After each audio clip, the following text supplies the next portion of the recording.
Today is Friday, October 8, 2021. Roland Martin Unfiltered, broadcasting live from Los Angeles on the Black Star Network. Folks, shocking video of cops in Ohio snatching a paraplegic black man out of his car. Was he charged? No. Also in Georgia, a black man was stomped by a cop. He was already on the ground and subdued. Folks, when you see the shocking video, it'll blow you away. Folks, September jobs reports out. Disappointing numbers. We'll talk with the black economist about what it means for black employment. Also on today's show, North Carolina State Representative Charles Graham announces his run for Congress. Boy, a really stunning video where this white candidate goes directly at the issue of the history of race and racism in North Carolina. Wait until you see this video. Also in our Education Matters segment, Bethune-Cookman University wants to reshape how business professionals transform the world economy. Folks, been a great show for you. It is time to bring the funk. I'm Roland Martin Unfiltered on the Black Star Network from LA. Let's go. He's got it. Whatever the miss, he's on it. Whatever it is, he's got the scoop, the fact, the find. And when it breaks, he's right on time and it's rolling. Best believe he's knowing. Putting it down from sports to news to politics. With entertainment just for kicks, he's rolling. It's on go, roll, y'all. It's Roland Martin, yeah. Rolling with Roland now.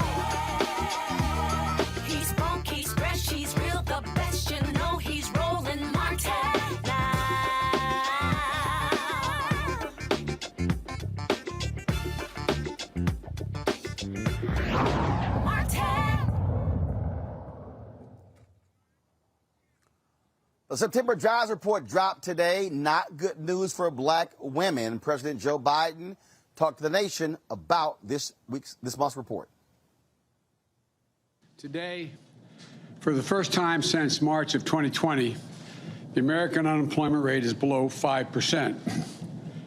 In just 8 months since I became president, in the midst of a grave public health and economic crisis, the unemployment rate is now down below 5% at 4.8%. In total, the job creation in the first 8 months of my administration is nearly 5 million jobs. Jobs up, wages up, unemployment down. That's progress. And it's a tribute to the hard work and resilience of the American people who are battling through this pandemic, working to keep their businesses afloat. Now, that's overall, but what about black women? Dr. Christian Brody joins us right now. She is the Brookings Metropolitan Policy Program Fellow. Dr. Brody, glad to have you on the show. Jobs report in September does not look good for black women. Unpack it for us. Yeah, so I love what the president said, and he's absolutely right that we are seeing more increases during his presidency than under the previous person. But yeah, things do look good overall. 5.2% in August down to 4.8% in September. But the real problem is teens, right? So if we look across black people, we see that the rate for black women went from 7.9% in August down to 7.3%. That's good. We see a decrease there. For men, from 9.1 to 8. For teens, 17.9 down to 15.7. The rate did go up this month for Latino or Hispanic teens aged 16 to 19. It went from 15% up to 17.4%. And some of the reason for that is we are seeing more people coming into the labor force as UI and other types of benefits ran out. And so people are having to put their lives at risk of getting COVID in places where maybe there's not a vaccine mandate or a mask mandate and having to go back to work, particularly Black and Latino women who are overrepresented in these essential jobs that put them at risk. So again, it looks like it's good numbers, but look, they never all talk about specifically for African Americans. What does the September jobs report look like for black men and for black youth? Yeah, so for black men, again, we see the rate come down some from 9.1 down to 8%, but that's still really high compared to 4.8, right? Like it's dropping for black men, but not nearly far enough. And for teens, we're talking about 15.7% for black teens compared to 10.6% for white teens. So we're still way above the average. And if you look at the 13-month period between September 2020 and September 2021, we see that black teens have had the highest average unemployment rate at 17.64%. Well, look, at the end of the day, we still see how COVID is impacting the economy, inflation. What about that? Because, of course, the Federal Reserve is concerned about that. The possibility of inflation continuing. Are we seeing a drop off there or stabilization there? What are we seeing? I think we don't really need to worry about inflation right now, and I'm sure some of my fellow economists would disagree with that. But with this many people that are out of work, and I would say that these numbers understate the actual unemployment rate. When you look at the number of long-term unemployed or people who have not looked for a job within the last 4 weeks because they haven't been able to find anything. And we're talking about almost 6 million people that aren't even looking anymore because they've become discouraged, right? So it's like we need to be focused on getting people back into jobs, and then we can worry about inflation. I think another thing to think about is the number of people that work. We're still seeing lots of people teleworking, and we know that Black and Latino people are underrepresented in those jobs. All right. Dr. Christian Brody, we appreciate it. Thanks a lot. Thank you. All right, let's bring in my panel right now. Of course, we have Michael Imhotep, host of the African History Network. Glad to have you here, Michael. Also on today's show, Tammy Allison. Of course, she is the partner attorney, and Kelly Bethea, communications strategist. Glad to have all three of you here. Michael, I'll start with you. The reality is this here. We could talk about the jobs report. The wages is still a hugely important deal. And so that is something that we still have to deal with. What folks are paying. You still have progressives fighting for $15 an hour, a living wage. We're still talking about how do we achieve race equity and inclusion for African Americans. And so, although President Biden, Democrats might be happy with that low unemployment number, it's always a different story for us as African Americans. Yeah, it's definitely a different story. And even though, I mean, right now, we're really dealing with a tale of two nations, so to speak, or a tale of two cities, so to speak, because at the same time that you have 10 million available jobs right now, you got 10 million available jobs. You also have people who say it's hard to find a job, they can't find a job, and you have employers begging for laborers. You have employers begging for workers, and we've seen an increase in wages. So one of the disconnects is because of COVID, there's more obstacles that people have to overcome, especially African Americans have to overcome to get to the job, okay? You may have had a car, and during COVID, you were down and at home, you let the car go. We see that 300,000 women left the workforce in the last month, and also we also see that we see students sent home, thousands of students sent home because of coronavirus outbreaks in their schools, et cetera. So we're dealing with a number of different obstacles getting to available jobs, okay? So there has to be, we got to really focus on removing those obstacles and actually connecting us with those jobs. It's different if jobs don't exist. There are 10 million open jobs right now. Kelly? No, I agree with Michael, but I also have to take into consideration the kind of jobs that are available and how people are actually applying to jobs nowadays.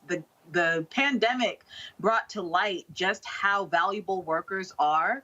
And even though there are people still looking for work, there are also people who are holding out on working, not because of employment or anything like that, but they actually realize their value right now, finally, in that they're not going back to the workforce if there's not going to be a component of work from home. They're not going back into the workforce if the minimum wage isn't higher, if they're not being paid their worth. There are still jobs on LinkedIn and other job search sites where they're requiring like a slew of credentials and qualifications, but the salary doesn't match. So things have to change in that regard as well when it comes to these numbers, when it comes to when people are looking for work and the rationale behind why people aren't going back to work as quickly as the administration thought they would be. Tammy?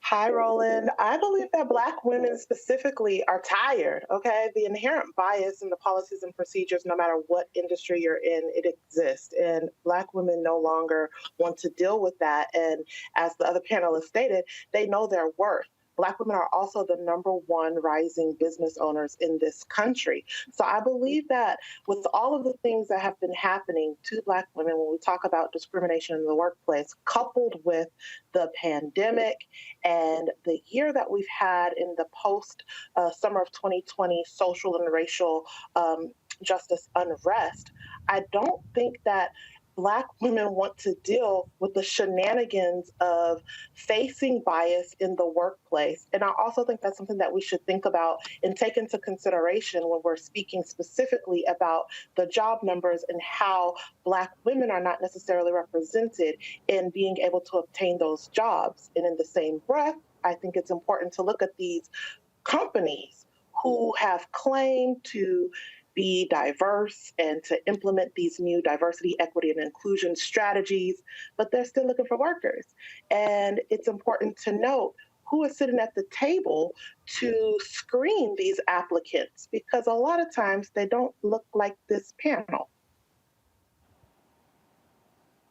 Well, that is certainly the case. And so, look, every month when the report comes out, we're certainly going to talk about it and focus on the Black aspect of the jobs numbers, which doesn't get the attention on a lot of the other networks. All right, folks, let's talk about this race out of North Carolina, where a candidate dropped a video that has gotten lots of attention. You rarely see a white candidate running for office speak this explicitly about race in announcing his campaign.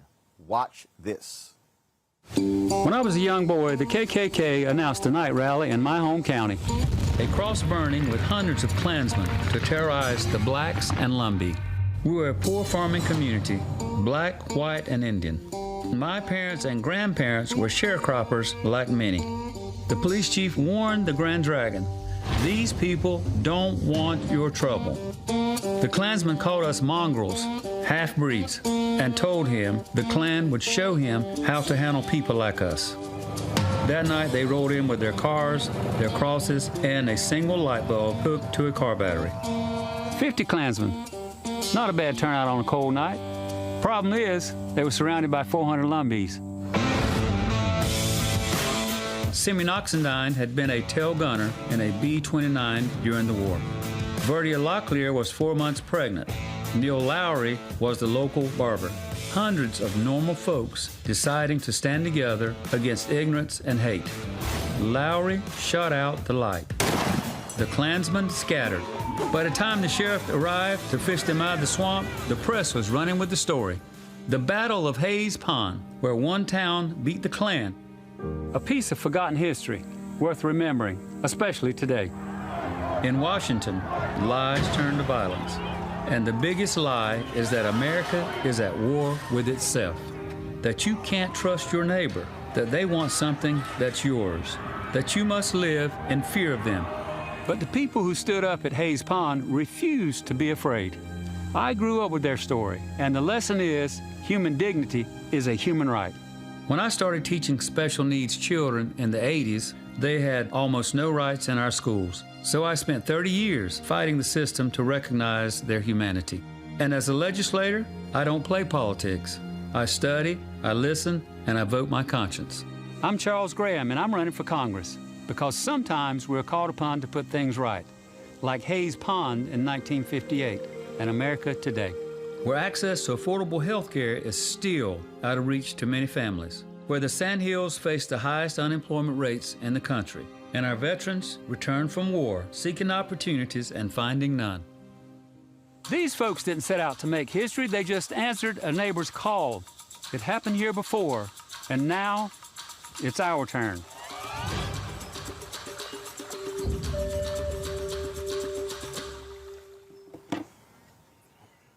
Well, joining us right now is Charles Graham. Welcome to Roland Martin Unfiltered on the Black Star Network. Thank you, Roland. It's a pleasure to be on your program this evening. I don't know, Roland, how many times you've had a chance to have a sharecropper's son on your program and a grandson of sharecroppers. It's amazing to be here, and I'm honored to be a part of your program tonight. I'm a proud Lumbee, Roland, and I'm on. All right, then. All right. Well, I'm the only. Go ahead. So you're the only. Go ahead. The only in the North Carolina General Assembly, and I'm the only. Well. Excuse me. I'm sorry. Go ahead. No, go ahead. I'm proud to say that I serve on the American Legislative Black Caucus in my seat, and I want to tell you about our rollout. Roland, I'm very proud of it. I'm very proud of our message, and I believe. Well, it's gotten a lot of attention. It's got a lot of attention. Folks have been talking about it, and you were just very direct about this. And did you have any people who say, "I don't know, Charles, maybe that's not how we open up"? How did you say, "No, this is how we're going to launch this campaign"? Well, listen, my campaign is about unity, and this is what the Hayes Pond citizens demonstrated in 1958. We experienced people in this video coming together to fight hatred, to fight bigotry. And Roland, we moved forward to 2021 from 1958, and what do we see? We see the same type of bigotry, hatred, trying to undermine our democracy. The one difference between 1958, Roland, and 2021 is they weren't wearing sheets. This story talks about unity and division, how people can work together. And that's my message to the citizens of Congressional District 9. If we stay that way, of course, Roland, we have to go through redistricting. But, that's what we're all about. We need to unify. We need to work for the common values and have a representative in Congress who will do that. And that's what I'm about. And I would ask your viewers today, and I know you have folks who are very interested in what I'm talking about, and that is not dividing our country, unifying. And I would ask your listeners to support my campaign. VoteCharlesGraham.com. Go to my campaign website, support Charles Graham. And I think everyone understands, Roland, that I'm running against the far-right extremists who are determined to undermine our democracy and continue to divide us. That's not what Charles Graham's about. And I want that story to be told. You talk about those far-right extremists. You've been having to fight them in North Carolina. I've spent an inordinate amount of time on my show in the last decade talking about the viciousness by which the Republicans in North Carolina have been trying to lead. In many ways, what you're now seeing in Georgia and Texas and other places really started in North Carolina after Obama won that state by 14,100 votes in 2008. You're absolutely right. Absolutely, Roland, you are right. That's when we saw the General Assembly in North Carolina, after we had, obviously, during that time, redistricting, and they rolled out maps that were going to be in their favor in terms of maintaining control and running their agenda. And we still see that. I have served in the General Assembly. This is my 6th term. I have served in the minority for 11 years, and I have prepared myself, Roland, to move forward, and that's to go to Congress and support our president. Our president needs allies. We have a very small window of opportunity to maintain the control we have in Congress. So, yes, I have seen that, and it began when our President Obama was elected, and it's been moving that direction ever since.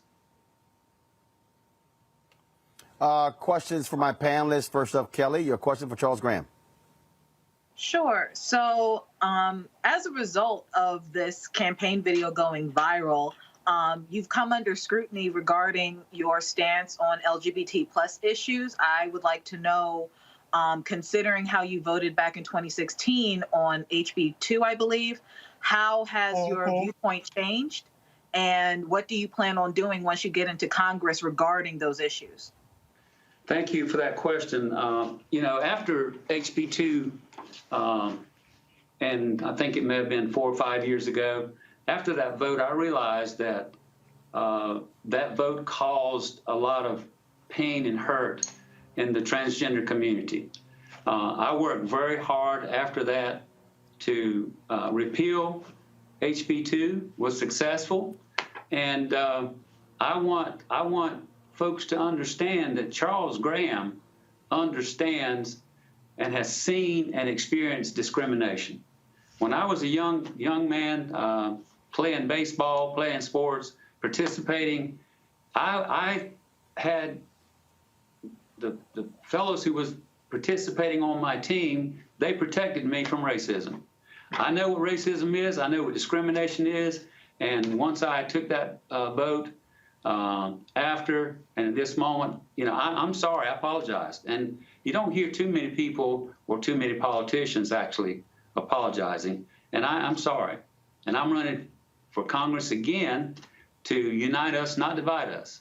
And my tenure, hopefully, in Congress will be one that the LGBTQ community will be proud of, not discriminatory, and respecting their rights to coexist in our society. Tammy.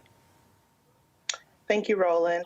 Mr. Graham, given the fact that your apology only came this past Tuesday, after other people pointed it out. How do you reconcile your recent apology with the other Democratic candidate that is running for Congress in your district, Ram Mohavid, I believe is his name, and the fact that he may not have the political backing like you? Myself, I did run for Congress here in Texas District 6, so I understand the importance for raising money to put out a commercial that is as polished as yours. And it takes a lot of money. And given the fact that you have been in the state legislation for quite some time, you have that financial backing, whereas your Democratic opponent may not have had it.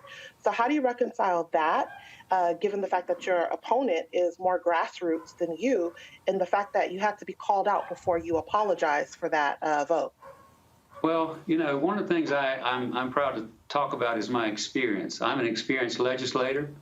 I have worked on behalf of minorities in the legislature. I've also worked on bills that will support our communities, our poor communities, communities of minority. I come from a minority district. My district is 75% minority. I work within my Lumbee community, which I'm very proud to do. I work within the Black community, which I'm very proud to do. And the fact that I have the experience and I have the support of many individuals from the minority community, this rollout has been tremendous. And I am very excited to be able to allow people in this district and this state and this country to know who Charles Graham is. I am a man of color. I'm not one who will stand up on the floor and do what the sitting member did in Congress, and that is defy the President of the United States and not recognize him in a very important time when we're trying to get legislation passed, infrastructure legislation passed to support our families, our children. And it is certainly a time that we need to move forward, and that's my plans. I've explained my position. I'm certainly going to work in Congress on behalf of all citizens, including the LGBTQ community, including transgender rights. That is Charles Graham. My opponent would want you to think that he, along with his right-wing supporters, are in a position to do better things for people of color. That's not true. That's not true. And minorities, that is not true. And my intention is to work on behalf of all citizens. Yeah, I hope I answered your question. Michael. All right, State Senator Charles Graham. Hey, thanks for coming on today. Question for you: If you become a member of Congress, you're probably going to have to vote on bills like H.R. 40, which deals with a study for reparations to repair the damage of slavery and make recommendations, possibly Voting Rights Acts, possibly George Floyd Justice and Policing Act or policing acts as well. What are your stances on issues and bills like that that directly impact the African-American community? And then also, when you said 75% minority population in that district, like what is the ethnic or racial makeup of that minority? Because minority is a very confusing term. Yes. Well, you asked two questions there, and I'll try to answer both of those questions. My district, Robeson County, southeastern North Carolina, is about 40% American Indian, okay, about 23% African American, and 25% Caucasian. We do have a growing number of Hispanics in our community, hardworking folks. Everyone in our county are, and here again, Robeson County in southeastern North Carolina is one of the poorest counties in the state and in the country. Yes. And I've been fortunate for the past 6 election cycles to have the support of my communities. I was very supported this last election cycle. I was the only Democrat statewide, national, presidential, governor. I was the only Democrat to win my district. And I think I have the confidence of the folks in my district who are, and as I said, approximately 75% minority. And your other question about supporting Black Lives Matter, any legislation coming forward to me in Congress, if I get that opportunity, I can guarantee you, and just don't mind telling you, don't know what the language would be, have not seen the bills, but Charles Graham will support any legislation coming to him that's going to uplift the lives of minority people. All right, Charles Graham, we surely appreciate it. Thanks for joining us here at Roland Martin Unfiltered. I'm sure I will be spending some time in your state, especially when it comes to that U.S. Senate position, trying to get a strong progressive voice in there. So I'm sure our paths are going to cross. Well, listen, I appreciate you having me on your program. I look forward to having you come to North Carolina, and maybe we can work on some things together. And I thank the panelists for their questions, and look forward to moving forward in the future. And VoteCharlesGraham.com. All right. Thanks a bunch. Take care. Thank you. Folks, going to a break. When we come back on Roland Martin Unfiltered here in Los Angeles on the Black Star Network, Dave Chappelle getting lots of criticism for his latest Netflix special. Well, a group of a black LGBT organization, they say, hey, he should apologize. Netflix should remove that special. Cleo Monago disagrees. We'll hear both perspectives next, right here on Roland Martin Unfiltered.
Betty is saving big holiday shopping at Amazon. So now, she's free to become Bear Hug Betty.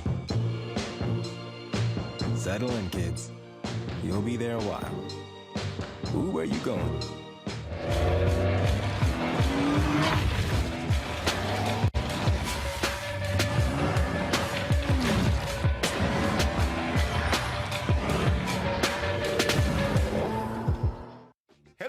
I'm Godfrey, and you're watching Roland Martin Unfiltered, and while he's doing Unfiltered, I'm practicing the wobble.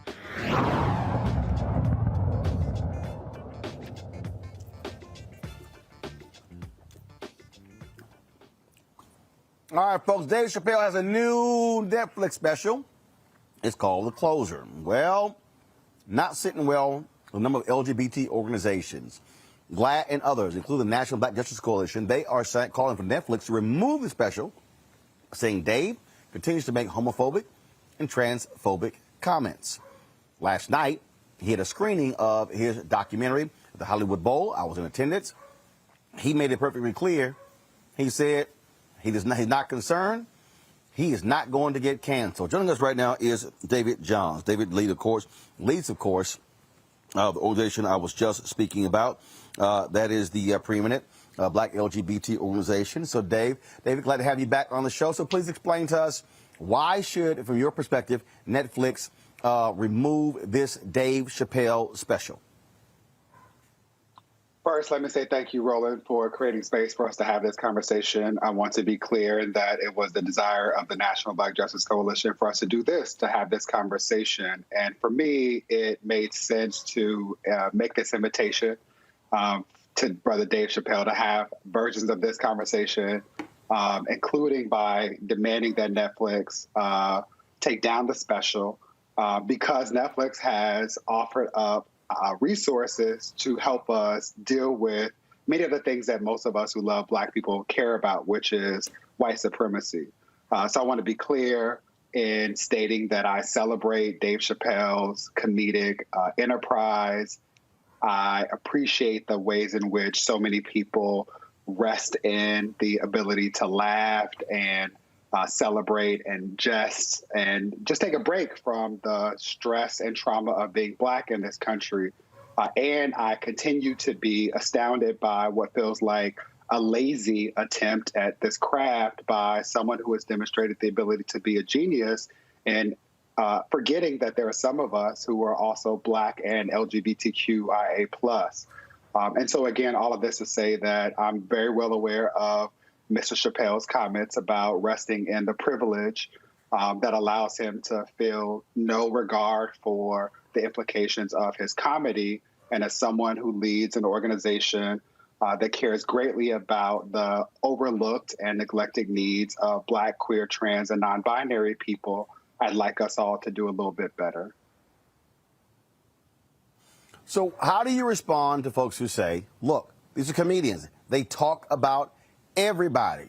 They talk about Black people. They talk about gay people. They talk about trans people. They talk about women. They talk about politicians. They talk about everybody. Many comedians say that's what comedians do. You're not going to a keynote speech. You're going to a comedy show. Right.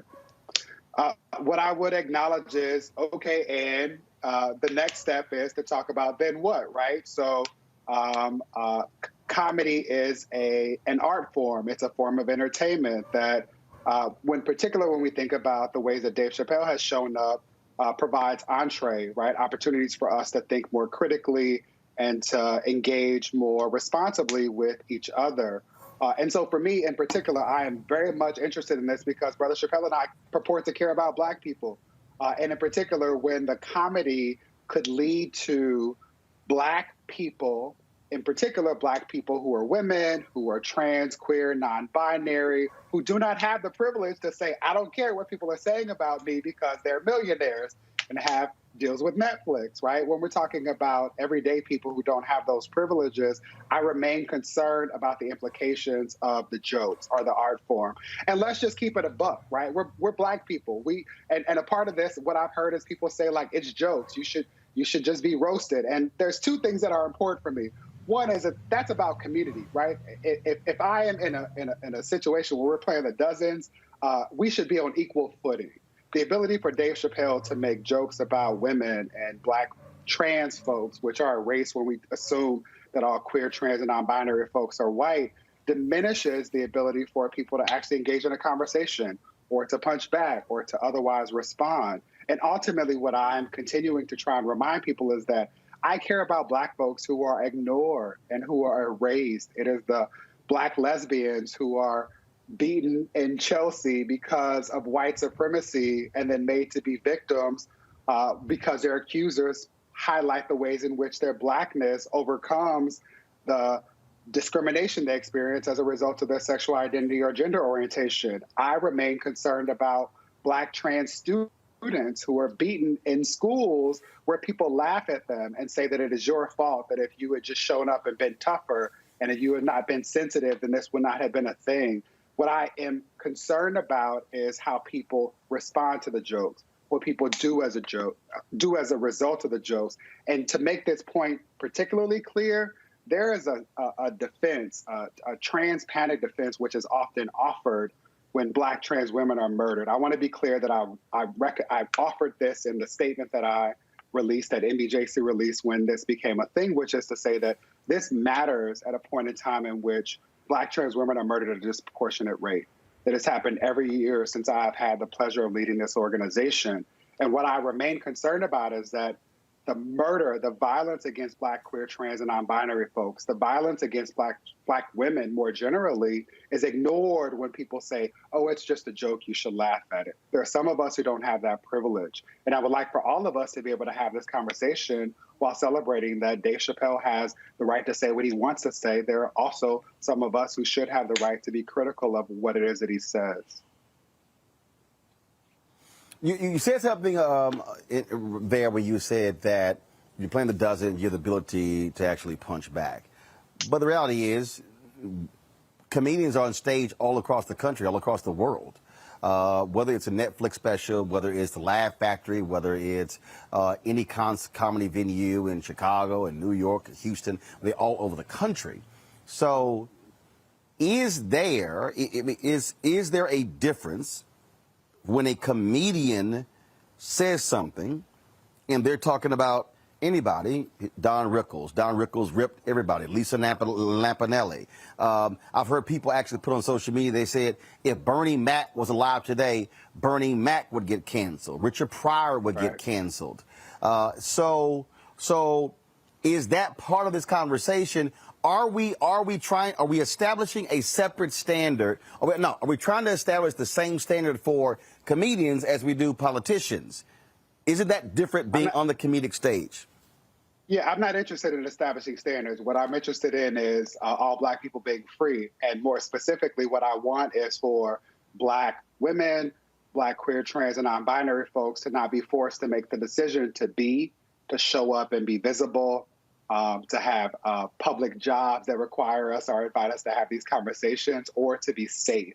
What is missed is that jokes about beating up lesbian women and not liking trans women because they have Adam's apples, or reducing trans people to their genitalia is often a factor in the violence that members of our community experience. And so what I'm interested in is a more meaningful conversation where Black people in particular who purport to care about Black people are more conscious of the ways in which white supremacy is operationalized, and we do a better job to acknowledge intersectionality.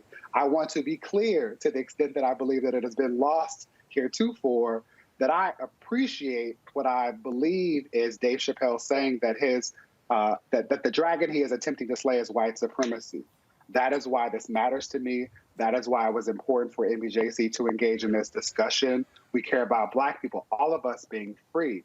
Now, to the extent that the jokes, one, dismiss or provide cover for or allow people to get away with violence against our community, that's a point in which we have an issue.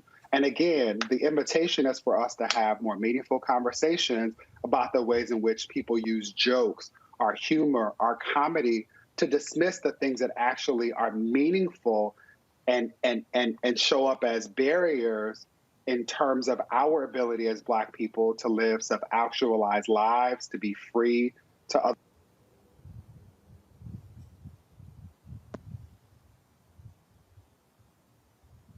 Questions from each one of my panelists.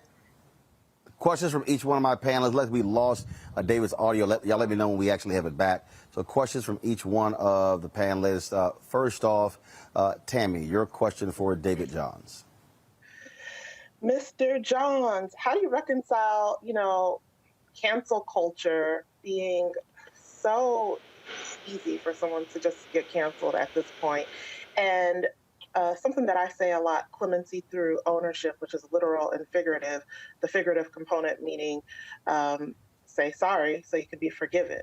So if Dave Chappelle were to apologize for his comments, would you still have the same sentiments of, pushing for him to be quote unquote canceled, given the fact that in this, he's not apologizing. Just real quick. He ain't apologizing. Last night's show, he made it perfectly clear. No. He made it perfectly clear. He ain't apologizing. And in fact, Stevie Wonder even came on stage and talked about what we should be canceling. He was there in support of Dave. All right, David, go ahead. I don't know that I had anything to say. I was actually cut out of the conversation because of the audio. But again, I would just simply highlight that it must be nice. Hold on. Dave, what's it? Dave, hold on. David, David, hold on. David, hold on. So you didn't hear a question? I did not. I heard the last part of your comment as I was able to come back Okay, in. Tammy. Hold on. So, Tammy, restate your question to David so we can answer. Please. Okay. So, be clear. Dave Chappelle is not apologizing. He said if this is what canceling is, he loves it, right? So my thing is, how do you reconcile, informing and educating the community, right, about the importance of not, being rude or belittling the LGBTQ community, but also not being so quick to cancel whenever our culture doesn't necessarily fully comprehend and understand the significance and the cultural impact of some of these statements sometimes. And I said that I always say clemency through ownership, which is literal and figurative. Say sorry to be forgiven. Got it. And we know that he's not going to apologize. David? Yeah, I appreciate that, Tammy. Really thoughtful question. I want to acknowledge that this is not easy at all. There's no simple answer. I don't want to suggest that there is. I do want to name that it must be nice to rest in the privilege of being a millionaire who can say whatever you want without regard for how it might impact other people who do not have access to the privilege that you have been afforded to have access to, and just simply do and be and say. And again, what's challenging for me is knowing that the reality is that so many of us, not all of us, I don't purport to speak for all of us, but so many of us do not have that privilege. We are on track to have this year be the deadliest year with regard to the murders of Black trans women. And often, NBJC issues statements, much like the statement we issued around Dave Chappelle, around the murders of Black trans women that doesn't get a modicum of the traction or energy that this has received. And so my hope is that while Mr. Chappelle continues to do whatever he will do because he's privileged enough to do that, that we will continue to have these conversations. And that as a community of people who purport to care about Black people, that we will do better. Not only with regard to our language and with regard to how we have conversations with one another, but how we protect and support one another in more meaningful and measurable ways. Michael. All right. How you doing, David? Don't necessarily have so much of a question, but a comment and an observation here. And I've been reading this about Dave Chappelle. I haven't seen the special yet. One of the criticisms that he's getting is defense of comments that the baby made that people are saying were homophobic as well. And we know the baby got canceled and disinvited from different events.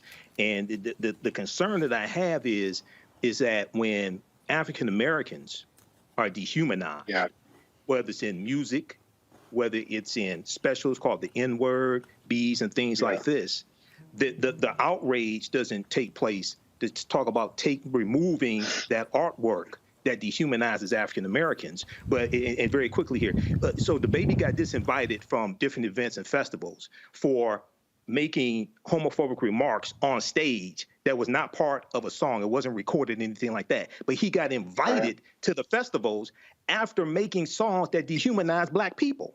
And people are largely silent on that, okay? So that's the conflict that I have, okay? So, that's my perspective on this.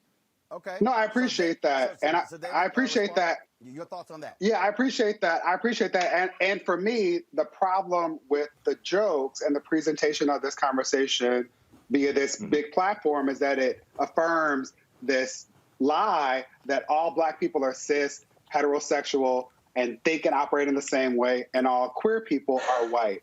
And that is a lie. Right. And so if we step back from that, the thing that I find frustrating is that most people are now engaging in this conversation without regard for the fact that, as Dave Chappelle referenced, the baby shot somebody in Walmart and then rapped about it in a song where he told his child, I would do it again.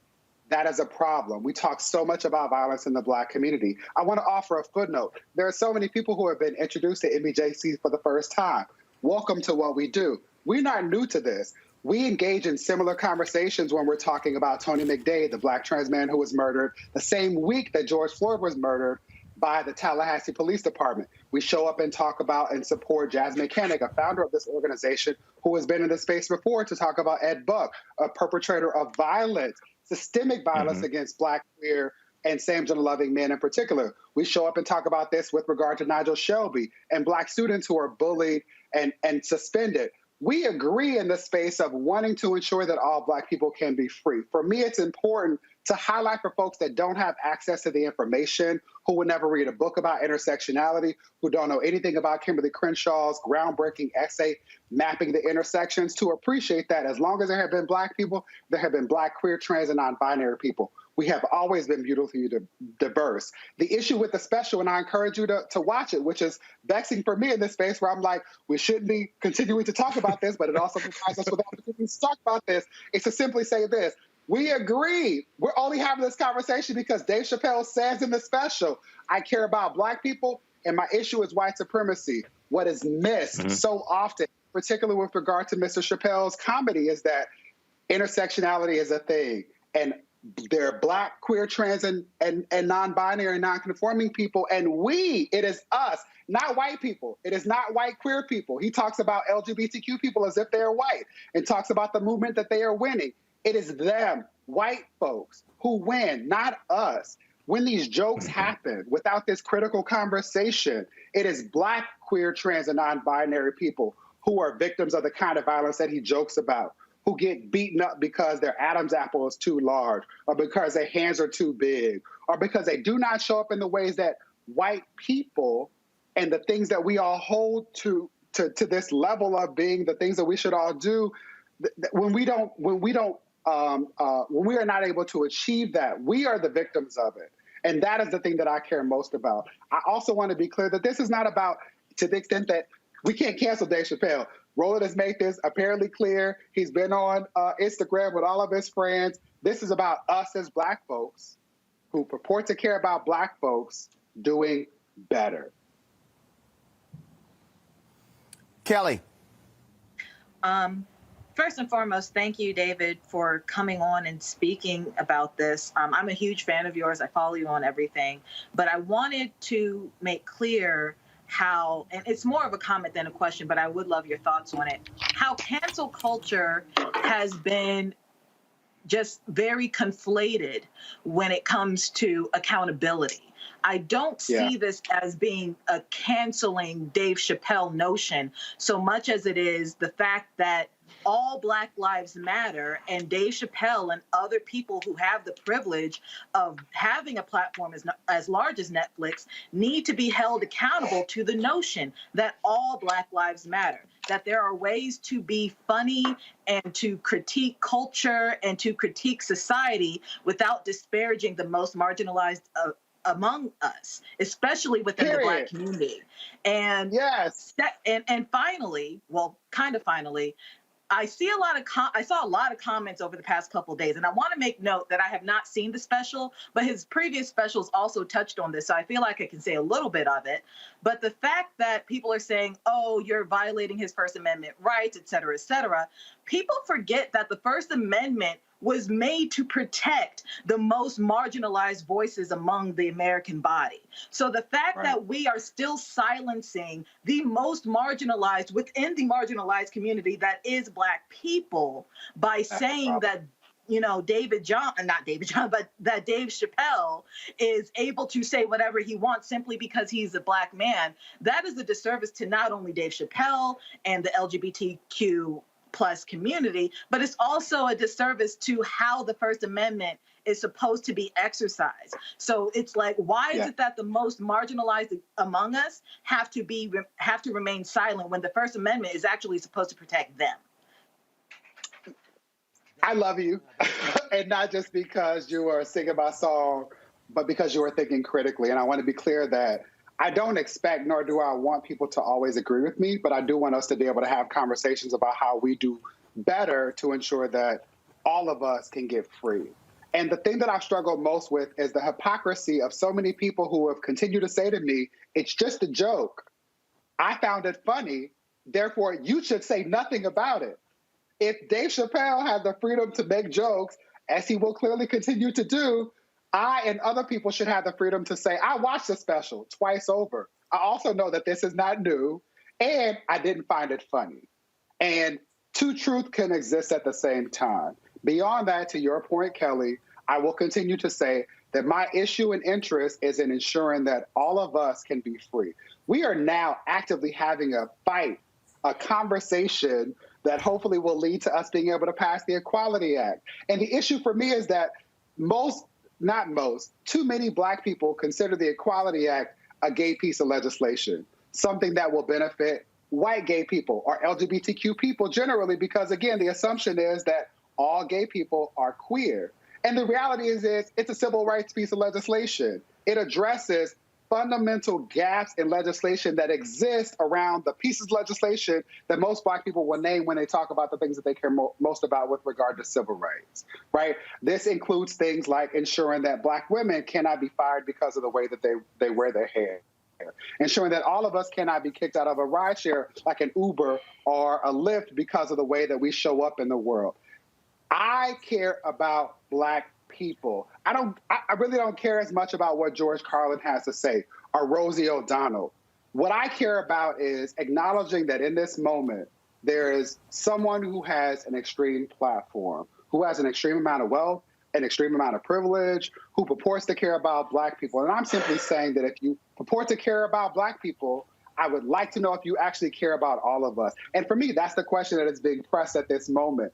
Heretofore, it has been possible for folks to say, I care about Black people, and that be code word for saying, I care about some of us. Those of us who show up in the ways that affirm me and the way that I make sense of the way that I show up in the world. The question now is, do you care about all of us? And here's the thing, we can disagree. You can say to me, I only care about Black cis straight folks. I only care about Black folks from New York. And that's fine. I just need to know where you are because there is so much more work to do to ensure that we can all be free. That's my goal. Thank you. David Johns, National Black Justice Coalition. We surely appreciate it, David. Thanks a bunch. Thank you. All right. Gotta go to a break. We come back. We'll talk with Cleo Monago, who is the senior advisor for the Black Men's Exchange. He has another perspective on Dave Chappelle, Netflix, and allegations of transphobia as well as homophobia. That is next on Roland Martin Unfiltered, broadcasting live from Los Angeles on the Black Star Network. Oh, that spin class was brutal. Well, you can try using the Buick's massaging seat. Oh, yeah, that's nice. Can I use Apple CarPlay to put some music on? Sure, it's wireless. Pick something we all like. Okay, hold on. What's your Buick's Wi-Fi password? Buick Envision 2021. Oh, you should pick something stronger. That's really predictable. That's a really tight spot. Don't worry, I used to hate parallel parking. Me too. Hey. Really outdid yourself. Yes, we did. The all-new Buick Envision, an SUV built around you. All of you. Hey everybody, it's your man Fred Hammond. Hi, my name is Brisha Webb, and you're watching Roland Martin Unfiltered. Ow. Well, I like a nice filter usually, but we can be unfiltered.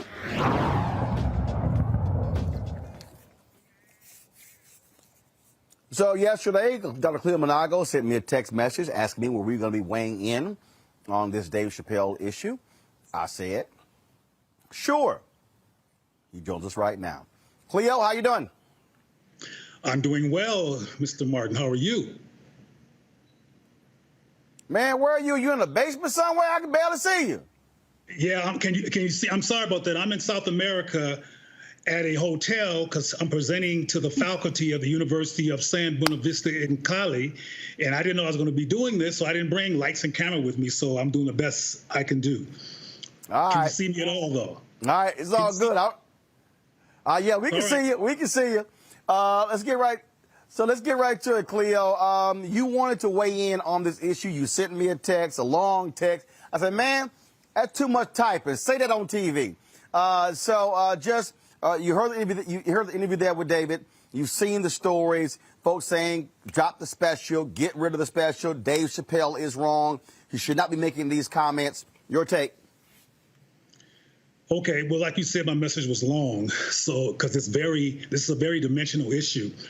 I appreciated some of what David said, which I think was provoked by the conversation here, because what he was talking about previously that I first saw was a part of what we're talking about as cancel culture, and for Netflix to cancel David Chappelle's The Closer.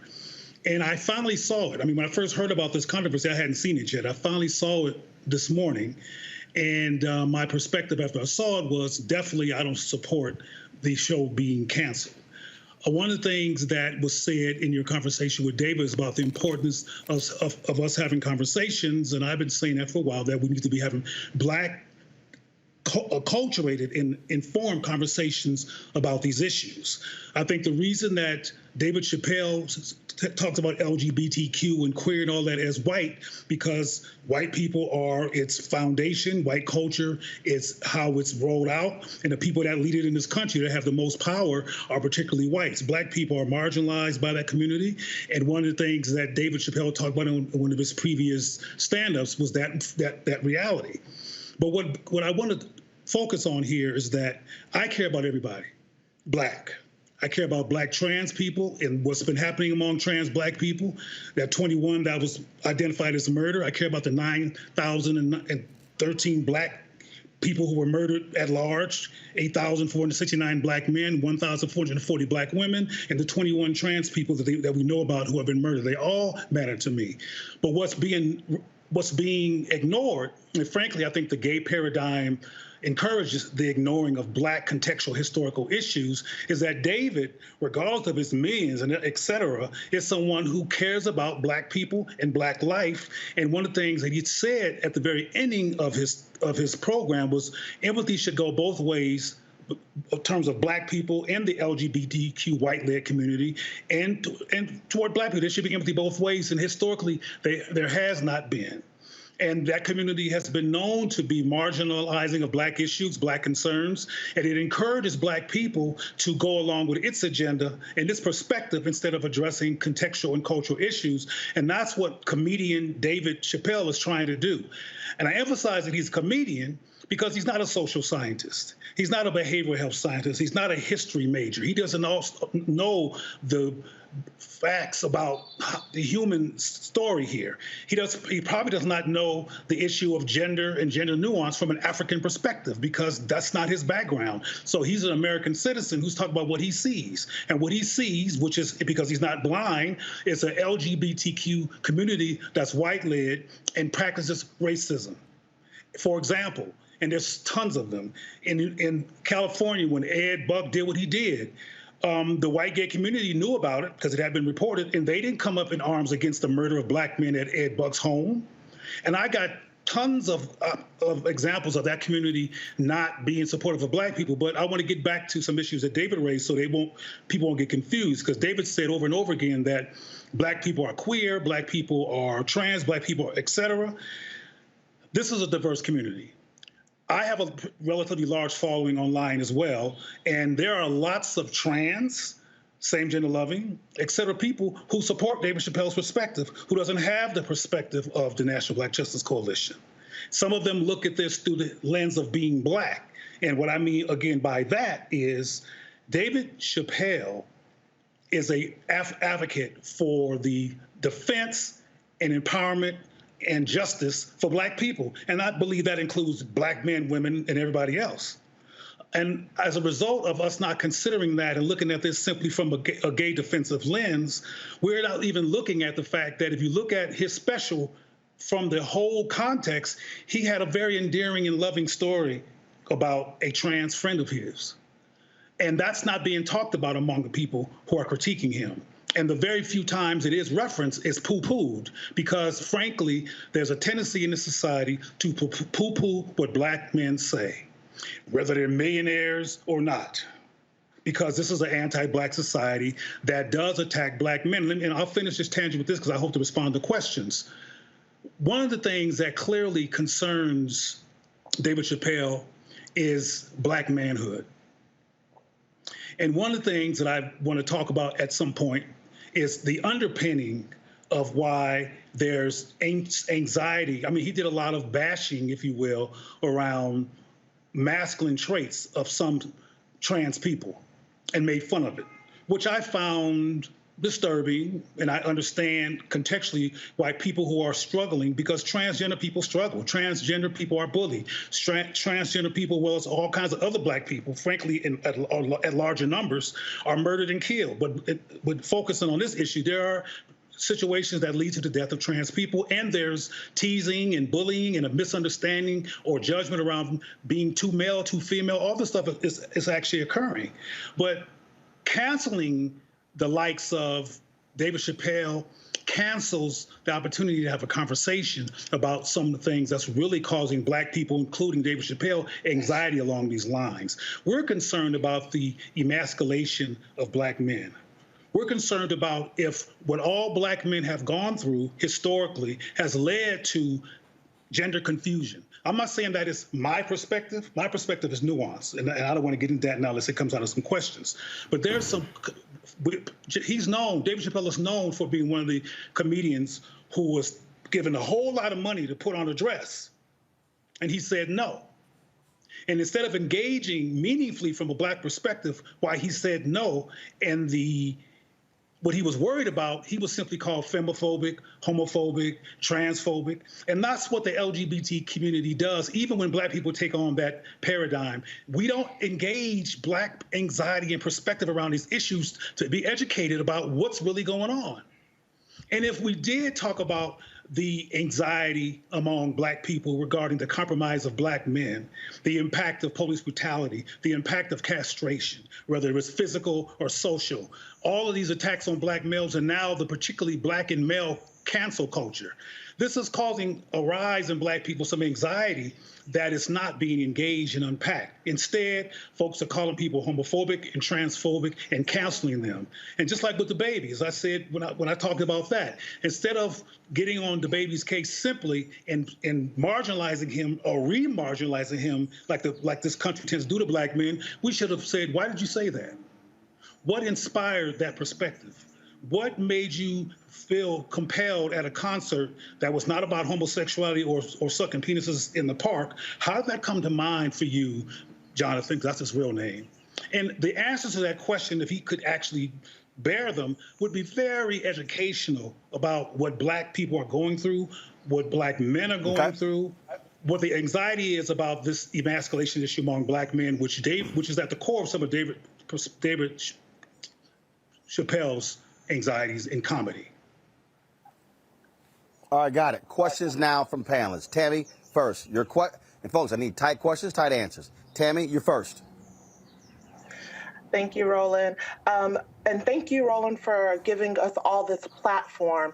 I wanted to just ask you, how do you reconcile the fact that there have been other people that give underrepresented groups a voice and a platform who may have themselves been under the scrutiny of trying to be canceled, but people are not talking about that and the work that they've done to enhance Black culture, similar to Dave Chappelle? Is your question why is the cancellation of other people not coming up? Is that your question? Well, the attempts to cancel other people who have actually done good for the Black community, when I don't believe that anybody with a wide platform, with a large following, is intentionally trying to alienate the LGBTQ community. Well, let's put Mr. Chappelle in context. He's a comedian. People like him and Paul Mooney and others are allowed to tell some hard truths because it's going to be a punchline afterwards, and it's in the context of laughter, which is why he gets away with talking about such serious issues on a large platform. He is a comedian. We don't have people like Dr. Tommy Curry and other people who could break these issues down and could actually transform the Black community's behavior and consciousness, including the treatment of Black people who get a large platform. Instead of even canceling them, they're not even allowed in the door.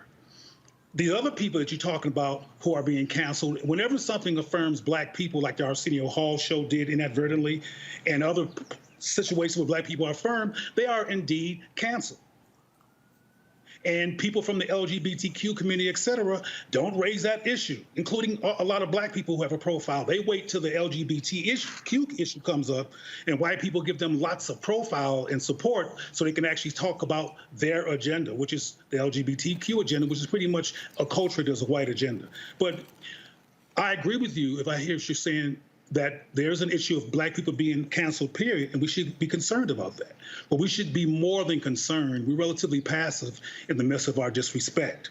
The reason we're hearing so much about David Chappelle is because the force behind him is huge. It's called the white gay community, and they have a huge machine. So as someone said, I think Roland said earlier, his use of the N-word. We can add the B word. We can add all kinds of words that are insulting and divisive that he says that hurts black people in particular, like the N-word, that gets no critique. There's nobody trying to cancel over that. Well, that's white supremacy behavior. It needs to be looked at as well. Thank you. Michael, your question. Cleo Monagos, Michael Imhotep. Yeah, that was me earlier talking about the N-word. So this is my critique here, and you can comment on this. With the baby being canceled, disinvited from festivals for talking 2 minutes, homophobic rant, but has songs dehumanizing black people. He gets invited to the festivals. Dave Chappelle gets attacked for comments about transgender people, things like this, but no critique. No comments about him using the N-word, things like this. Talk about how is it that black people are the only ones who you can say anything you want to about, whereas anybody else, when you talk about them, you get out of pocket their consequences and repercussions. As I mentioned earlier, black people do not have the relentless, focused, unified, funded, and resource machine that the LGBTQ community has as a result of white people in white spaces with white privilege and white audacity creating that space. And I want to say, so I won't sound dismissive, that the white gay community exists, including with all its privilege, in response to having been profoundly oppressed once upon a time in this country, murdered and killed and harassed and locked up. So it's not that their behavior and their subjectivity is not warranted. However, it doesn't include issues that are relevant to black people. But the bottom line is we don't have the machine. White supremacy has created a lot of conflict, a lot of people on different sides, including the LGBTQ identify and the black side, which is a bunch of black folks who should be getting together to resolve our issues across our collective. But we jump on bandwagons that get a lot of support sometimes because it's where the action is, it's where the money is, it's where the support is, where the media attention and where you can get some press. But that's what it is. When black people unlearn internalized white supremacy and learn to value diverse black voices and create a machine that actually will take no prisoners regarding what happens to diverse black people and are consistent and build institutions with that intent, like GLAAD and HRC does for gay people, particularly white people, we will have the same benefits, but we don't have that. We're divided. We have people who are powerful and who are doing great things within our community, but they don't get press. Not unless white people are benefiting from what we do, the press doesn't come. Right. All right. Thanks, Cleo. So I understand your point, but I'm failing to draw the correlation between what you've said and what David Johns brought up and what I've brought up and other people who have an issue with Dave Chappelle's remarks, in that while he was, making remarks against white supremacy and the like through his comedy and his commentary in this special, the problem isn't that he was just talking about the white LGBT plus community. It's the fact that in so doing, it's harming the black people within that community. So again, this is a marginalized within the marginalized community saying, hey, this actually hurts me more than my white counterpart. Can you stop?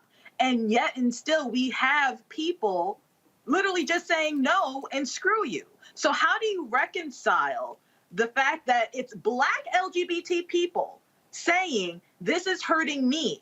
We are the ones who are actually going to be impacted by his commentary the most because he's a black man. How do you reconcile them actually pleading with the cis het community, myself and you and others? How are we to basically take them under the wing that is black people and let them know that we care? All right, well, that's a lot. And that's a very important question, though. It's a lot. But let me tell you this, or let me explain this. Let me reiterate that I care about all black people. And my work, not abstractly, but directly affirms same-gender loving, trans, and bisexual people, along with the rest of the black family. So we're not in any kind of conflict regarding the importance of affirming people who are same-gender loving, et cetera. But a word that you mentioned is key. you talked about that black people are being harmed. Now, before I get to how universal the harm is, I want to mention to you that David is a powerful, articulate brother who came on here and raises issues. And David is one person, just like I'm one person. There's not no one perspective on this. There's lots and lots of same-gender loving, including trans people, who are not bothered by Dave Chappelle, who indeed support Dave Chappelle. The white transgender person who committed suicide that he referenced, their family openly supports David Chappelle. So, and there's another well-known comedian named Flame Monroe, who's transgendered, who supports David Chappelle. So I want to make it clear that this is not a monolithic perspective. The National Black Justice Coalition is one organization, and there's other organizations with different perspectives, including the Black Men's Exchange, which doesn't share in terms of absolute precision to perspective of National Black Justice Coalition. Where we agree is that same-gender loving people, et cetera, trans, et cetera, should not be harmed. It should be allowed to be free. We agree there. However, the platform and the container in which we get to that point, we disagree with. I want to make sure that I talk about the harm. And I almost got emotional when I said that. In short, the white LGBT community and its paradigm prowess in politics has done harm to black people. If you do a study of HIV and AIDS, and there's many, many other examples of how white gays wrote out the HIV and AIDS epidemic in terms of care and resources, they marginalized black people, and by that act helped to create a epidemic that could have been further resolved if we were not put out by the white gay community. I can go on and on and on about the racism in the white gay community in terms of harm being done to black people. What David Chappelle is talking about as well is harm being done to black people. One of the powerful things that he says is, would you please stop punching down on my people? That's one of the final comments that Dave Chappelle says, actually after he had contextualized it quite clearly before he even said that throughout his hour and a half special. The harm is being done. And David Chappelle is concerned about that harm. Now, David Chappelle, to my knowledge, is not a same-gender loving or bisexual man. He made some inferences, I should say, during his interesting sexual inferences around glory holes, et cetera, during his stand-up. But he doesn't understand the nuances, the experience of same-gender loving people. What I think we should do, as I suggested with the baby or Jonathan Kirk, is that we should use these high-profile stimulations of the conversation to finally, collectively, as a people, have a rational, Black-informed, Black-acculturated, historically considerate, contextually considered conversation about what's going on with the Black community, what's causing such a spectrum of perspectives, what is causing even a perspective that the baby articulated and that David Chappelle talked about. Instead of doing what white supremacy keeps doing, co-signing the dismissal and re-cancellation of a Black male voice, particularly one as powerful and as brilliant as David Chappelle has been with the Chappelle Show and other things that he's done, has been particularly powerful for Black people, which is why he had to walk away from the show, because white folks said, no, we got to control this. We got to control you. You're not letting us control you. We'll give you $50 million because y'all like money if you let us control you. And he said, no. That's powerful. So we need to be using him as somebody that we can go to or include in a larger conversation about Black bridge building, about Black people unlearning impulses that are anti-SGL or anti-trans or that are not considered of gender nuance. We can talk about these issues we can talk about gender nuance from an African perspective and do a whole lot of educating. The reason I'm here in Colombia is I'll be speaking at the University of San Buenaventura in Cali, a predominantly Black city, about the epistemology of ancient African gender nuance versus contemporary gender constructs. Because they're having issues around manhood and masculinity and that anxiety which causes abuse of feminine people, particularly if they're male, that they want to help unpack and resolve. So this gender issue, which is a core underpinning of David's anxiety, we have to have a Black conversation about all these issues and include our diversity in respectful ways so we can resolve the conflict, not cancel people, And we should be able to critique. One thing that David said that I agree with is that we should have the opportunity to critique each other. All right, Dr. Cleo Monago, we certainly appreciate it. Thanks for your perspective. We shall see what happens, but like I said, Dave made it clear last night, he does not care about people saying cancel him. He was real clear. Thanks, Cleo. Thank you for the invitation. Thank you all. Got to go to a break. More Roland Martin Unfiltered on the Black Star Network. We come back.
Maureen is saving big holiday shopping at Amazon, so now she's free to become Maureen the Merrier.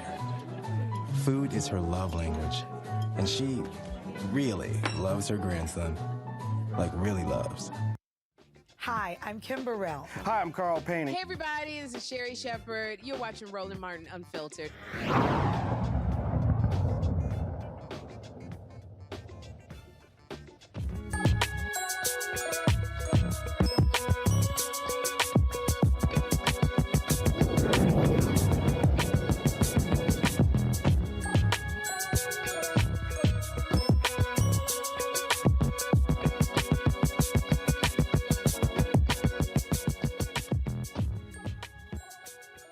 All right, folks, when it comes to education, black HBCU business schools have been doing a heck of a lot producing the next generation of leaders. Of course, remember, we were down in Atlanta. We focused on North Carolina Central with their opening of their new business school.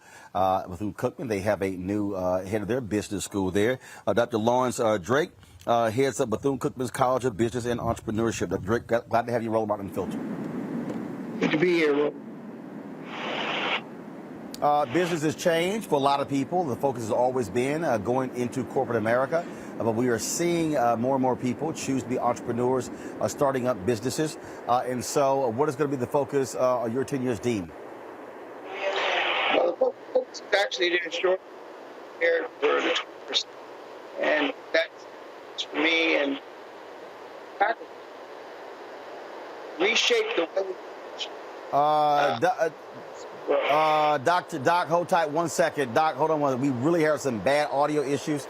And so we're going to try to fix that. I'm going to another commercial break. Folks, fix his audio. Then we'll come back and talk to the new head of the business school at Bethune-Cookman back on Roland Martin Unfiltered. Oh, that spin class was brutal. Well, you can try using the Buick's massaging seat. Oh, yeah, that's nice. Can I use Apple CarPlay to put some music on? Sure, it's wireless. Pick something we all like. Okay, hold on. What's your Buick's Wi-Fi password? Buick Envision 2021. Oh, you should pick something stronger. That's really predictable. That's a really tight spot. Don't worry, I used to hate parallel parking. Me too. Hey. Really outdid yourself. Yes, we did. The all-new Buick Envision, an SUV built around you, all of you. It's time to be smart. Roland Martin's doing this every day. Oh, no punches! Thank you, Roland Martin, for always giving voice to the issues. Look for Roland Martin in the whirlwind, to quote Marcus Garvey again. The video looks phenomenal, so I'm really excited to see it on my big screen. Support this man, Black Media. He makes sure that our stories are told. See, this difference between Black Star Network and Black-owned media and something like CNN. I got to defer to the brilliance of Dr. Carr and to the brilliance of the Black Star Network. I am rolling with Roland all the way. Honored to be on a show that you own. A black man owns the show. Folks, Black Star Network is here. I'm real revolutionary right now. Roland was amazing on there. Stay black. I love y'all. I can't commend you enough about this platform that you've created for us to be able to share who we are, what we're doing in the world, and the impact that we're having. Let's be smart. Bring your eyeballs home. You can't be black-owned media and be scared. You dig?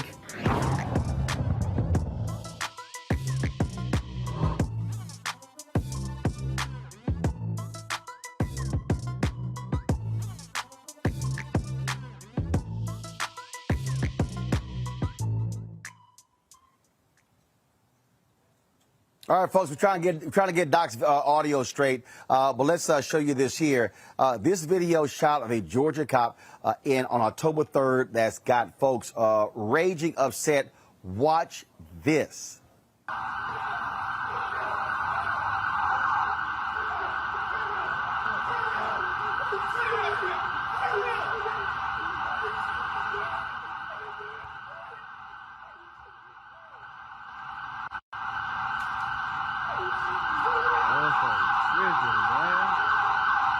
They just stumped that man, man. He just stumped that nigga. He watching it, bro. You mad as hell? You tired? Yeah, you mad. All right, folks, that's Georgia. Now, watch this video out of Ohio of cops snatching a black man, a paraplegic, out of his car. Watch this. What's your name again? Clifford Owensby? Yes, Darby Owens. Turn the car off for me, please. All right, under your seatbelt for me. I'm step out the car. Yeah, I'm having you step out the car. I can't step out the car, sir. I'm a paraplegic. I got help getting in. Well, I'll help you getting out. Excuse me? I'm gonna help you get out. Well, I don't think that's gonna happen, sir. Well, I do, because I'm asking you, but I'm telling you. So it's not an option. Can I ask you what's the problem? Yeah, the problem is that because of your history, I'm gonna have your dog do a free air around the car. You have to be out of the car. I can't get out of the vehicle, sir. Sir, I'm going to assist you get out of the vehicle. As someone assisting you get in the vehicle. No, you're not. No, you're not. You're not gonna touch me. You're definitely not about to touch me. And I'm about to go ahead and get somebody on the line because it will be a lawsuit if you put your hands on me for no reason, bro. Well, the reason is that I'm asking you. No. We ain't gonna go there. We about to get some people here that's about to witness what's going on. That's right. You gotta step out, buddy. I cannot step out. I'm a paraplegic. I cannot. Come on. I'm a paraplegic, sir. Come on, bro. Step out of the car. I cannot step out of the car. I cannot step out of the vehicle. I had this situation last night. You can get out. You can get out of the car. You got in the car. Hello? You can get out of the car. Hey, bro. Can you come down the street to Ferguson and Grand? The police just pulled me over and they trying to make me get out the car, and I'm telling them I'm a paraplegic. I can't get out the car without no help and shit. And these motherfuckers, they also should just come down the street, bring some people with cameras. Come down the street, bring cameras and bring somebody so they can witness what's going on. All right, come on. Time to get out of the car. I'm not getting out. I just told you I'm a paraplegic. I cannot get out. I do not want to have to. I do not want to have to. Can you call your white shirt, please? I will. If you pull me out of here, you better expect. So here's the thing. I'm gonna pull you out, and then I'll call a white shirt because you're getting out of the car. That's not an option. You're getting out of this car, so you can cooperate and get out of the car, or I will drag you out of the car. Do you see your two options here? Now, which would you like to do, sir? I would like for you to call your white shirt. I will when I'm done. Get out of the car. Come on, bro. Get out of the car. Get out of the car. Come on, bro. Get out of the car. Get out of the car. Listen. Get out of the car. I am a paraplegic, bro. You can hurt me. Get out of the car. You can hurt me, bro. Get out of the car. Get out of the car. What are y'all doing, bro? Dude, you're making this worse. I'm a paraplegic, bro. I'm trying to tell you that I got help getting in the car. Y'all can hurt me. They can hurt me. Get out of the car. Bro, I'm a paraplegic. Get out. You have to get out of the car. Ow. Get out of the car. Somebody help. Somebody help. Stop right here. Somebody help. Stop. Somebody help. Stop. Someone help. Stop. So are y'all recording this? Stop. Somebody help. I'm a paraplegic. Stop. They are doing the unjust thing to me. Somebody please help me. Stop. Stop. You are hurting me. What are you talking about? I'm a paraplegic. Stop. I'm a paraplegic. I'm a paraplegic. Stop. You're making this worse than it needs to be. I'm a paraplegic. I gave y'all my ID. That's fine. I gave y'all everything y'all asked for. That's fine. Cooperate. Can y'all call the white shirt? You call whoever you want. Can y'all call the real police, please? You're about to get tased, dude. I ain't playing with you anymore. Ow!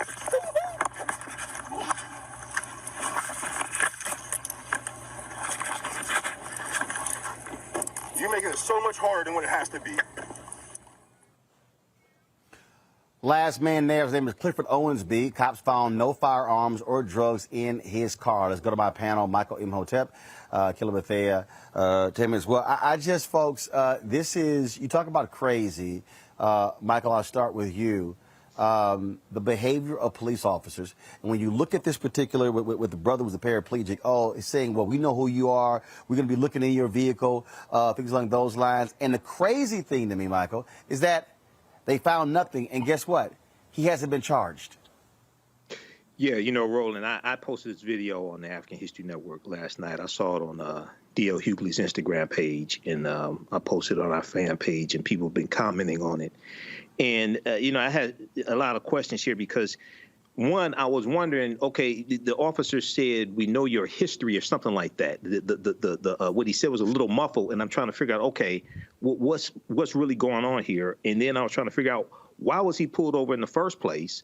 Okay. And then the other thing I wondered, when you deal with a paraplegic, because I know this probably isn't the first time that they dealt with a paraplegic, what's the procedure? Because depending upon, you know, why they're paralyzed from the waist down or what have you, you could injure them trying to pull them out the car.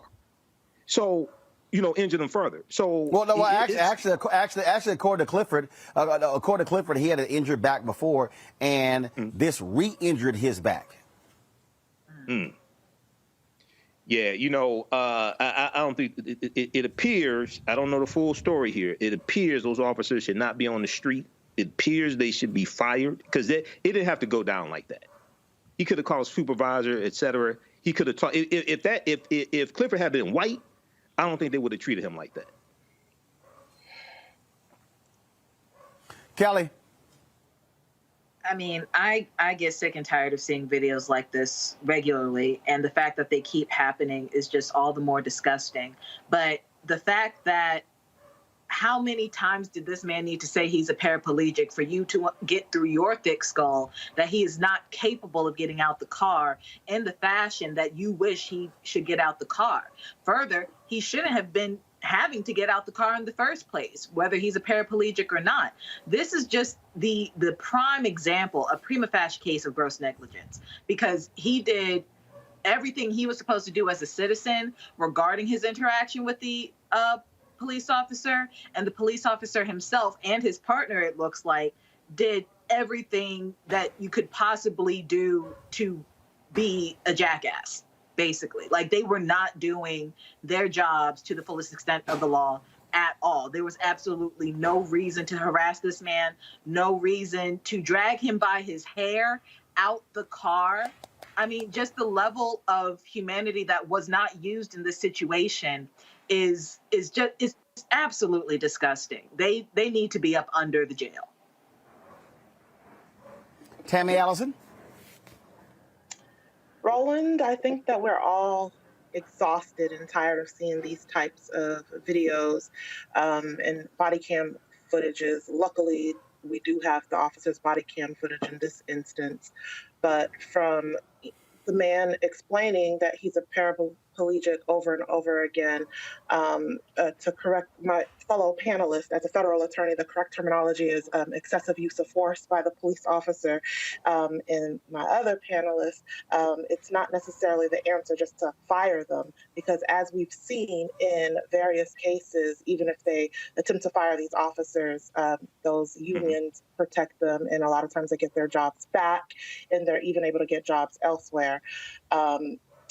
The issue here is that there needs to be widespread legislative changes. We saw the video of Jacob Blake, who miraculously survived the shootings that left him paralyzed. And we saw news recently this week that the Department of Justice will not be filing any charges against the officers responsible for shooting Jacob Blake, as well as state prosecutors will not be filing any charges against those officers responsible for shooting Jacob Blake. And they also did not lose their jobs.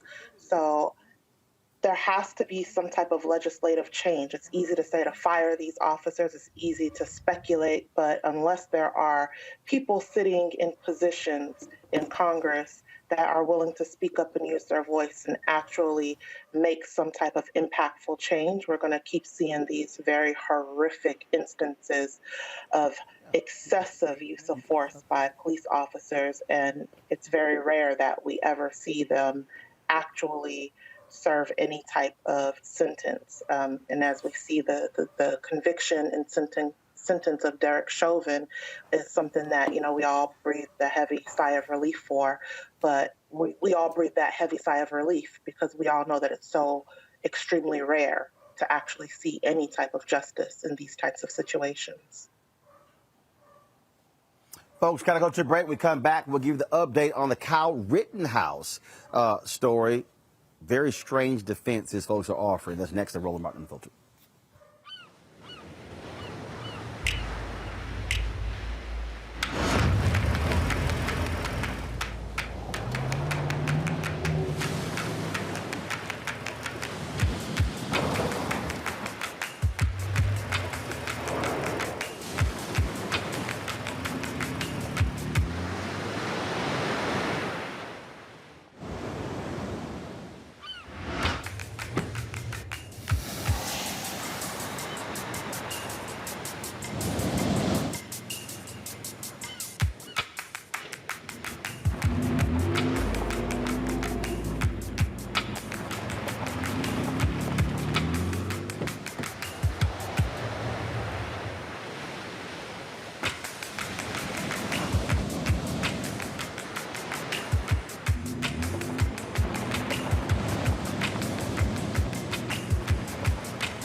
Betty is saving big holiday shopping at Amazon. So now, she's free to become Bear Hug Betty. Settle in, kids. You'll be there a while. Ooh, where you going?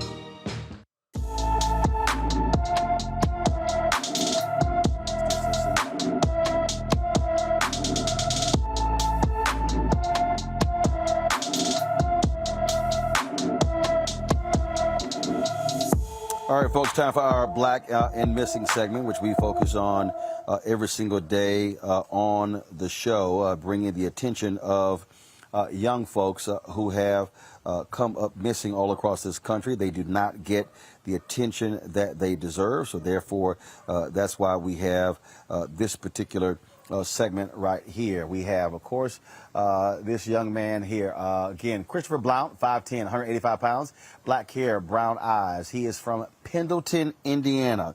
Pendleton, Indiana. This has been one of those stories, again, that gets lost in the shuffle. You don't have the level of attention that goes there. And so if you have any information about this brother who has been missing for quite some time, folks, we want you to alert authorities, please. And so let me just want to find the number here. Let's see here. Give me 1 second. I'm pulling up the script right now to give this number here.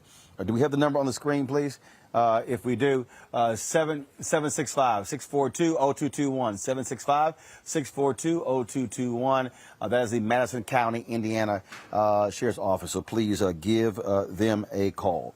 All right, folks. In the case of Kyle Rittenhouse, the young white man who shot and killed someone in Kenosha, Wisconsin, his attorneys are offering quite the interesting defense. They are saying that Rittenhouse should be, first of all, he was using if y'all want to say it's crazy, a hunting law. Let me take my time with that. They're suggesting that a hunting law, okay? Now, shot the people, 2 dead, okay? They're saying that the Wisconsin hunting laws allowed him to carry assault weapons during the 2020 fatal shooting. What the hell, Tammy? The hunting laws? Was he hunting? He wasn't hunting animals. Are they suggesting that the hunting laws in Wisconsin allow for him to hunt people? What the hell is that? hunting Black people that were protesting the shooting of Jacob Blake that I was just talking about, and this 17-year-old crossed state lines with this hunting weapon to hunt down protesters, people that were exercising their First Amendment rights to protest. And the defense attorneys also tried to say that it was self-defense, but yeah, the protesters did nothing. And from my recollection, I think that he had initiated some type of contact with some of the protesters, and someone like threw maybe like a plastic bag at him. And to use this hunting weapon against them, it's just ridiculous. And, you know, I know that there were some pretrial motions with the judge, and the judge trying to take some matters under consideration is what the judge said. In my experience, again, this is state court, in my experience in federal district court, you don't usually see a judge, you know, take something, you know, under consideration to actually think about letting the defense bring up, you know, this hunting thing in his age. Usually you see it whenever they're in trial and maybe the judge is taking a matter under advisement until there's additional information with a pending motion. But this is wild. Kelly, this is quite strange. I mean, you hear all kinds of defenses. This is probably one of the strangest ones I've ever heard.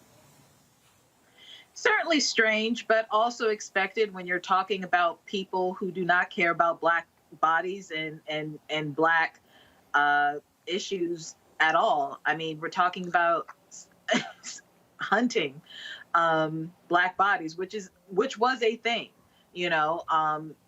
I do not hold anything past white people, specifically racist white people in this regard. I don't have much else to say about that other than it's sadly expected. Michael? Yeah, this is an example of a defense attorney knowing that they're desperate. So the first question that you would ask is, okay, so what was he in the middle of the street hunting? Second question, because the assistant district attorney Thomas Benger said, okay, did he have a certificate to hunt? Did he have a hunting license? Okay, so prove that. What was he in the street of Kenosha hunting, and did he have a legal license to hunt? Okay, and he said if that's their argument, go ahead and make that argument.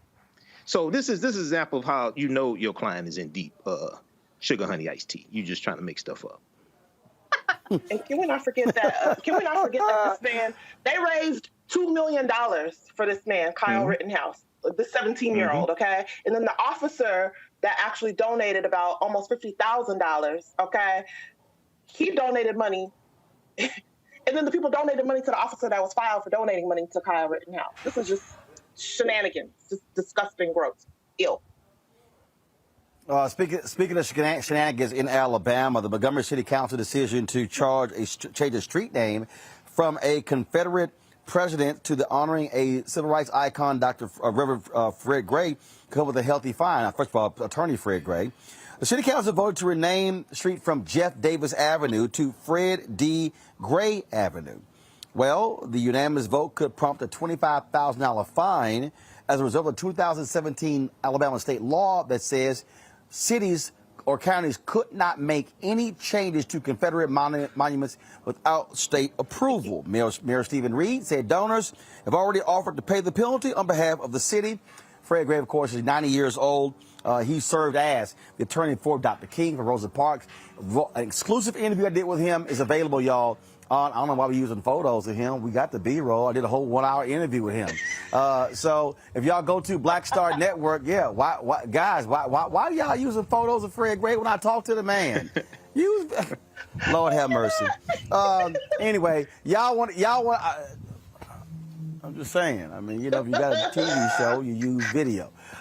So if y'all want to see the actual video of Fred Gray, go to the Black Star Network, exclusive. It's on the app. Download the app, phone, Android, Roku TV, Apple TV, Amazon Fire Stick, Xbox, Samsung, all of them, to y'all watch the actual video interview of Fred Gray. Don't ask me why we're showing still photos. I don't know. I cannot think of everything, y'all. All right. That shows you right there how these people in Alabama are so stupid. Republicans love talking about local control, but they really didn't want the people to have local control, Michael, over their own city. That's how racists roll. Well, keep in mind, Alabama was one of those former Confederate states that took up arms against the Union to maintain slavery and committed treason based upon Article 3, Section 3 of the U.S. Constitution. So, I mean, this is Alabama. I mean, you look at the 1901 Alabama state constitution, they changed the state constitution to institute poll taxes and literacy tests to suppress the African-American vote. So, yeah, they should go ahead and pay the fine. Fred Gray, fantastic man. He filed the lawsuit of Browder versus Gale, February 1st, 1956, that ended the Montgomery bus boycott, because that case went all the way to the U.S. Supreme Court, and that's what ended the Montgomery bus boycott December 20th, 1956. So, absolutely, he deserves it. Kelly? Yes. Kelly?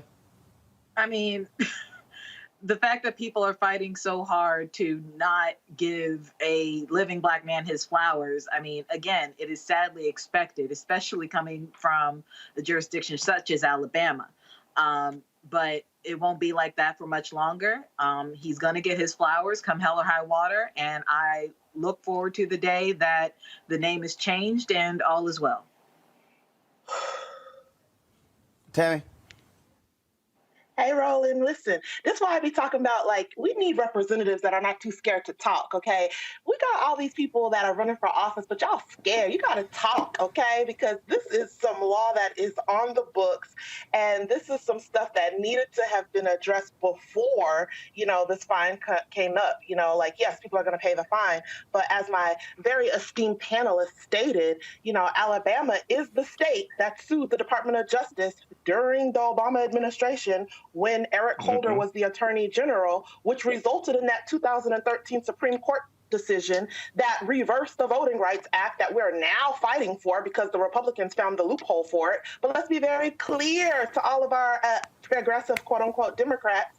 That happened during a Democratic administration, during a Democratic Attorney General, and not until the Republicans found that little loophole is it now that we're speaking up and addressing the Supreme Court decision of 2013 that got these states discriminating against underrepresented groups. We need to be very clear. Yes, that was the state of Alabama, so we should expect shenanigans from the state of Alabama, but we also should be trying to strategize just like the Republicans be strategizing and beat them at their own game.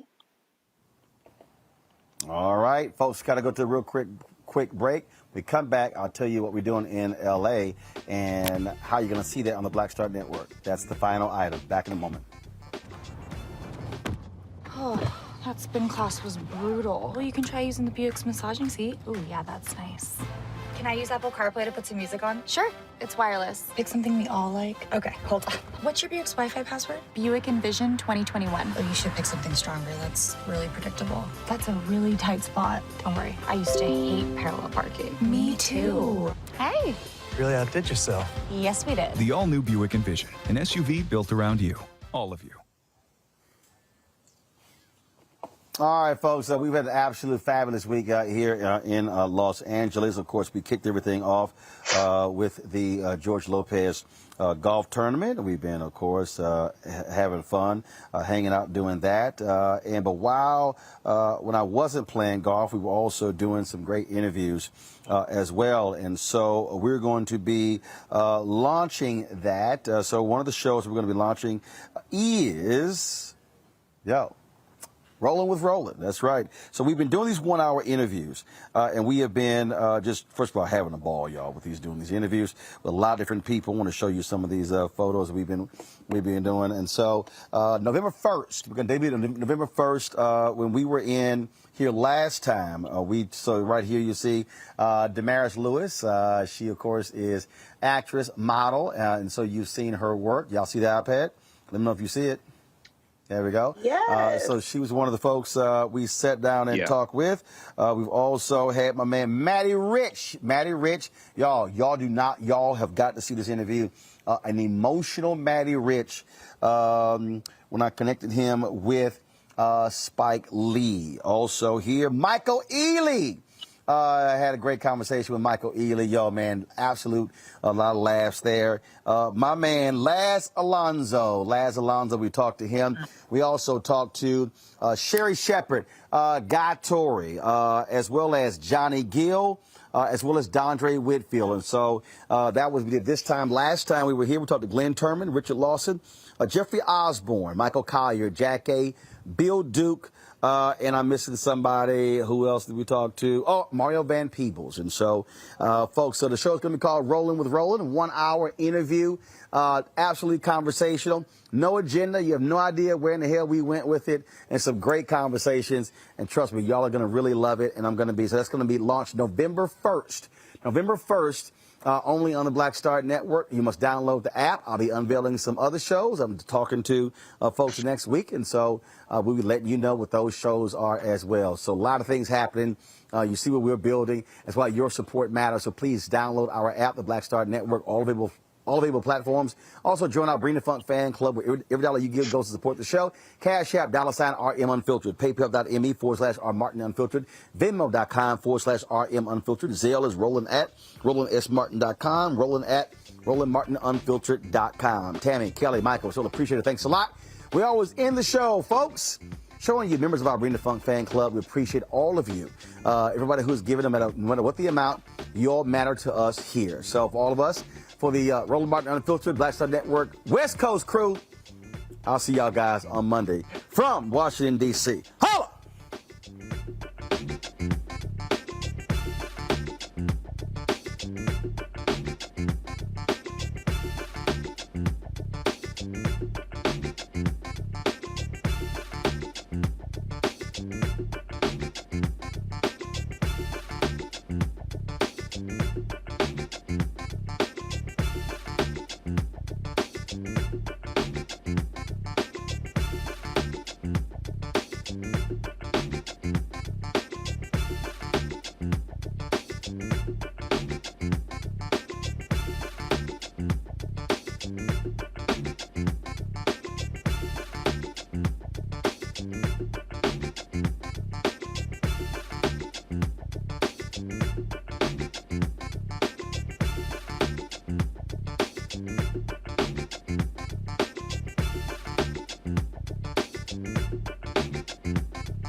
it's time to be smart.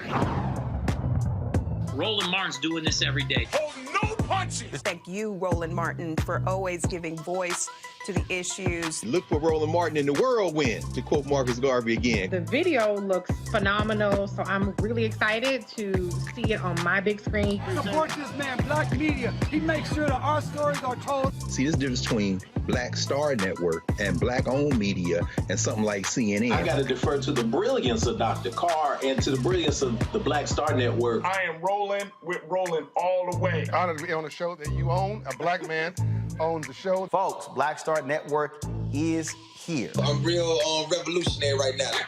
Roland was amazing on there. Stay black. I love y'all. I can't commend you enough about this platform that you've created for us to be able to share who we are, what we're doing in the world, and the impact that we're having. Let's be smart. Bring your eyeballs home. You can't be Black-owned media and be scared. You dig?